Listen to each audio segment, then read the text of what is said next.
Buenos días a todos y todas.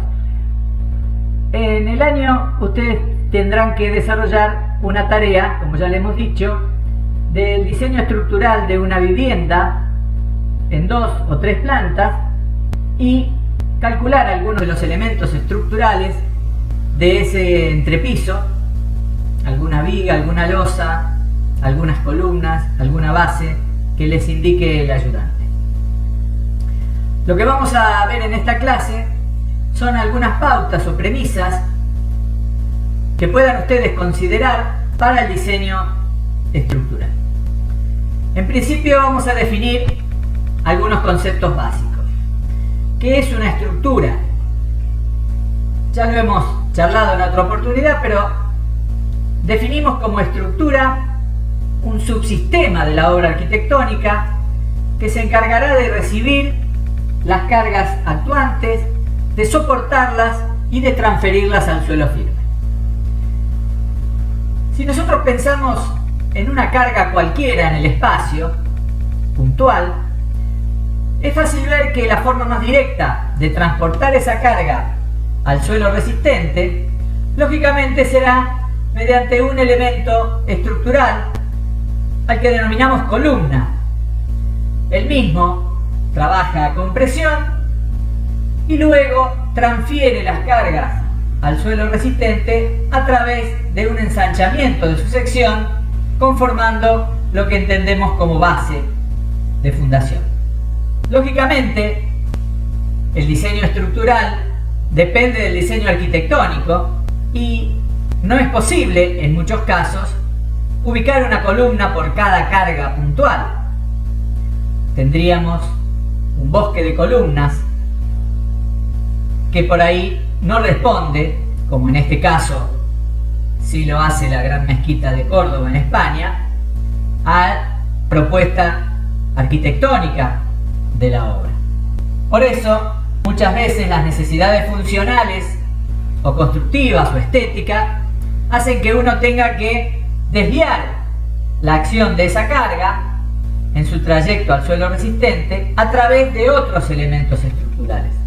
Surge entonces el elemento lineal denominado viga, que a modo de dintel permite el traslado de una carga P hacia 2 columnas separadas una cierta distancia, quedando entonces un vano cubierto por esa viga, quien se encarga de soportar la carga P y de transmitirla a cada uno de los apoyos. Podemos ver algo de esto en el pórtico de las Cariátides, en el templo de Erecteón, ubicado en la Acrópolis, en Atenas. ¿Sí? Ténganse presente que las vigas que conforman estos pórticos son estructuras de piedra. Obviamente no tienen armadura, por lo tanto no resisten muchas tracciones y eso hace que las distancias entre columnas no puedan ser muy grandes. Además, para cubrir un espacio y poder soportar cargas superficiales, tenemos que contar con elementos planos que sean capaces de recibir estas cargas. Ya hemos hablado de estos elementos, son los que conocemos como losas, que se encargan de recibir las cargas superficiales, permanentes y accidentales, y transferirlas a las vigas y desde ellas a las columnas. Vemos un ejemplo de una estructura en hormigón, donde aparecen losas que apoyan sobre vigas y en algunos casos sobre tabiques de hormigón armado.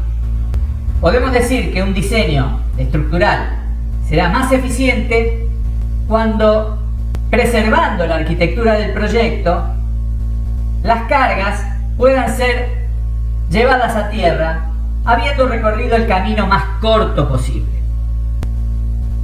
Algunos ejemplos de estructuras particulares, más allá de los gustos personales de cada uno, estructuras que responden al proyecto arquitectónico. Vamos a ver algunas pautas o premisas que debemos tener en cuenta cuando encaramos el diseño estructural de una vivienda, por ejemplo. En principio, trataremos de ubicar las columnas que van a transferir las cargas al suelo, en lo posible en los cruces entre muros o paredes, también en lo posible alineadas entre sí. Esto es así porque seguramente debajo de cada uno de esos muros o paredes habrá vigas, entonces las vigas concurrirán a esas columnas previamente dispuestas en los cruces. Respecto de la continuidad vertical, siempre es conveniente que exista continuidad en toda la altura de las columnas, a efectos de que los esfuerzos que van acumulándose en ellas, en cada una de las plantas, sean transferidos, como decíamos recién, en forma lo más directa posible. Cuando algunas de estas premisas no se cumplen, empiezan a aparecer apeos de columnas sobre vigas. ¿Esto se puede hacer? Sí, se puede hacer. Lo que pasa es que esto supone un costo estructural, porque seguramente esta viga que recibe el apeo de una columna que no estaba alineada con las inferiores, deberá tener un espesor y una cantidad de armadura diferente a la del resto que no recibe esa carga puntual. Siempre refiriéndonos a las columnas, para estas construcciones de baja a media complejidad, lo conveniente es que las distancias entre ellas estén en el orden de los 3 a los 6 metros. ¿Qué pasaría si tengo columnas más juntas? Bueno, tengo que hacer más cantidad de bases y por ahí no puedo disminuir mucho más la dimensión de las vigas. En algunos casos es necesario poner una columna a menos de 3 metros de otra por diferentes razones arquitectónicas, pero en la medida de las posibilidades conviene que las distancias entre esas columnas estén dentro de este orden. Por el contrario, si tomamos luces mayores a los 6 metros, ya las vigas que deben cubrir esos vanos deberán tener una altura más importante. Eso puede influir en la altura de los pisos de la construcción, lo cual puede llegar a ser negativo. Desde el punto de vista positivo, cuanto mayores luces cubrimos, menos columnas y bases tendremos que hacer. Al revés de la situación en la que ponemos las columnas muy juntas. En algunas construcciones de baja altura es posible apoyar las losas directamente sobre tabiques o muros de mampostería portante, evitando algunas vigas y columnas. Las fundaciones de estos muros podrán ser a través de lo que llamamos zapatas corridas, que son ensanchamientos en la base de los muros y en la longitud de los mismos, o podría ser una viga llamada viga de fundación apoyada sobre elementos puntuales llamados pilotines. Cada una de estas fundaciones dependerá del tipo de suelo subyacente al muro.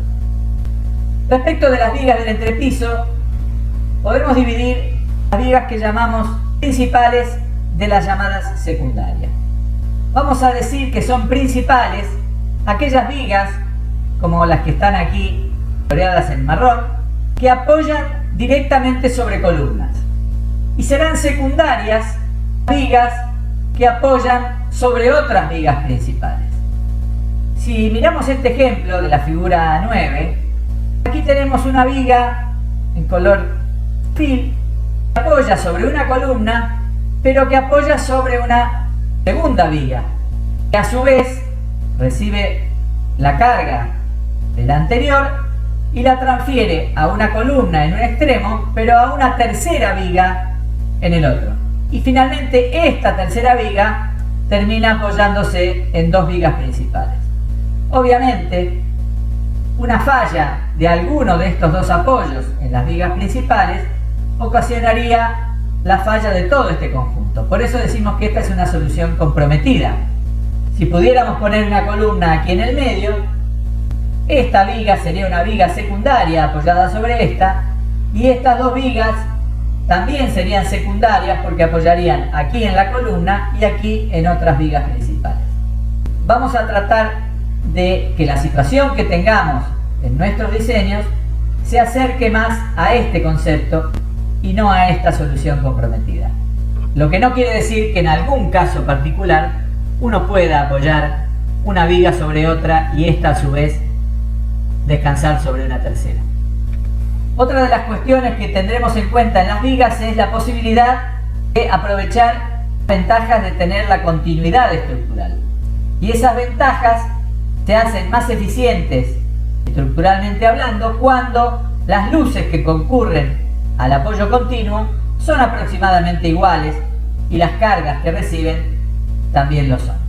En lo posible tenderemos a tener luces aproximadamente iguales en las vigas continuas, porque en estos casos, si bien uno puede aprovechar la continuidad, la eficiencia estructural disminuye, dado que nos obligamos a darle a esta viga más corta el espesor que tiene y que necesita esta viga de mayor luz.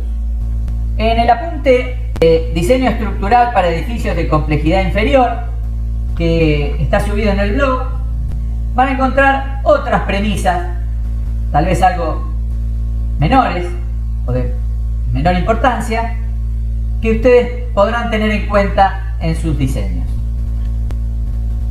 Algunos espesores aproximados en losas. Cuando las losas son en una dirección, habíamos hablado de que el espesor aproximado es del orden de la luz sobre 30, en las losas cruzadas la luz sobre 50, con algunas variantes pequeñas según las condiciones de empotramiento en las losas, y en las losas en voladizo del orden de 1/10 de la luz.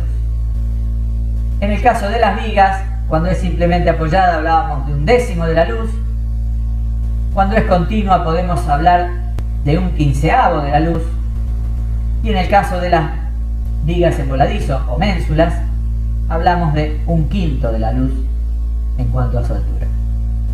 También en el apunte que tienen en el blog está este ejemplo de aplicación donde se indica cómo proceder para elaborar el diseño estructural en una vivienda o planta. Lo primero que tenemos que tener es el plano de arquitectura, tanto de la planta baja como de la planta alta, al igual que los cortes y vistas necesarias. Luego, con un papel transparente, se lo coloca sobre el plano de arquitectura y se indican, en lo posible en los encuentros entre muros, las distintas columnas que puedan llegar a aparecer. Una vez hecho esto, sobre el plano de arquitectura de la planta baja, se pasa a la planta alta, donde se dibujan las líneas que representan las vigas debajo de los muros de la planta alta, en todos los casos en donde se considere que los muros deberán apoyar sobre vigas. De esta manera queda armado el entramado de vigas y columnas, y procedemos a eliminar, si fuera posible, o a correr algún apoyo para mejorar su eficiencia estructural. Por ejemplo, en este caso, este apoyo que originalmente lo habíamos alineado con estas otras 3 columnas, como esta zona es la zona de cochera, no es necesario que esté alineado y lo corremos al centro de la luz entre estas 2 columnas para mejorar lo que decíamos hoy, la eficiencia estructural de esta viga continua. Hecho esto, se trazan las losas indicando si son cruzadas o unidireccionales, se arman las losas de escalera y se numeran columnas, vigas y losas. Y de esta manera queda armada la distribución estructural de ese entrepiso. Hecho esto, se procede a completar la distribución de las plantas de la cubierta y también se hace el plano de las fundaciones. En el ejemplo tendremos vigas de fundación, bases aisladas bajo cada una de estas columnas y pilotines en algunos casos para disminuir la luz entre apoyos de esas vigas de fundación. Con esto terminamos la clase de hoy. Muchas gracias.